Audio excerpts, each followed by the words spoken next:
Oila muqaddas qo'rg'on, u hurmat, ishonch va mehr-oqibat ustiga quriladi. Ana shu poydevor yemirilsa, oila ham barbod bo'ladi. Afsuski, Qo'qon shahrida bir oila fojiali qismat bilan ro'baro keldi. Jahl aqlni yenggan, jilovlanmagan g'azab esa qayn ukani o'z pochchasining qotiliga aylantirdi.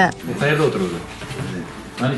Ma'lum bo'lishicha, sudlanuvchi muqaddam bir necha bor Jinoyat kodeksining turli moddalari bilan sudlangan, ammo o'tmishda qilingan xatolardan xulosa chiqarilmagan ekan. Opasi bilan turmush o'rtog'i o'rtasidagi kelishmovchilikka aralashish esa bu safar uni og'ir jinoyat yo'liga boshladi. So'kindi sizga. Undan oldin siz qayerdan keldingiz? Ko'chadan keldingiz. Ha, ko'chadan keldim. Men siyarni o'tirib, keyin shu holat bo'lib. Qaysi holat? So'kingandan keyin yoniga kelib o'tirdim, qarab gapirdi. Sud materiallarida qayd etilishicha, marhum 2023-yilning avgust oylaridan buyon turmush o'rtog'ining uyida yashab kelgan. Ayolning yaqinlari bilan birga istiqomat qilgan xonadonda esa er-xotin o'rtasida vaqti bilan og'zaki janjallar bo'lib turgan. Shunga qaramay ular yana birga yashashda davom etgan. Bu holat qayn ukaga yoqmagan. Voqea sodir bo'lgan kuni marhumning ayolni urib, tan jarohat yetkazgandan xabar topgan sudlanuvchi u bilan o'zaro sanmanga borishadi. Janjal avjiga chiqqan pallada sudlanuvchi pochchasini qo'llari bilan tanasining turli joylariga, yuziga urib, qasddan o'ldirish niyatida og'zi va burnini berkitib, bo'ynidan bo'g'ib qo'yadi. Oqibatda inson hayotiga zomin bo'lgan jinoyat sodir etiladi. Pochchasi hayotdan ko'z yumadi. U siz kirib ketgandan aytib qolgan. Ha, gapirganda top ko'rdim, men keyin tegman. Qo'lim tegmadi.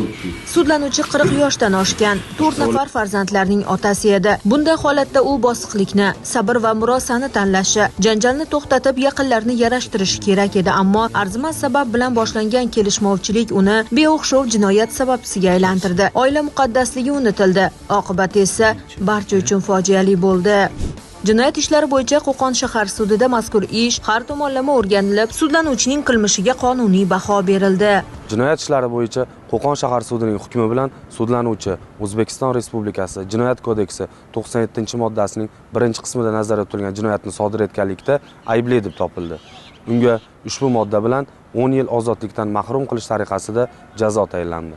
Jazoni qattiq tartibli koloniyalarda o'tatirilishi belgilandi. Inson ongli mavjudot, unda idrok qilish, fikrlash va to'xtab o'ylash imkoniyati bor, ammo bir lahzalik jahl, o'ch va qasos olish istagi odamni umrbod pushaymonlikka yetaklaydi. Biz kimningdir oilaviy dardlarini oshkor qilishdan manfaatdor emasmiz, faqat bitta gapni aytmoqchimiz. So'nggi pushaymon nadomatini totmasdan avval bir zum bo'lsa-da o'ylang. Orqada qoladigan farzandlaringiz, yaqinlaringizni el aro izza qilmang demoqchimiz. Maftuna Mamasiddikova, Abdulloh Rashidov, Ruxsor News informatsion dasturi uchun maxsus.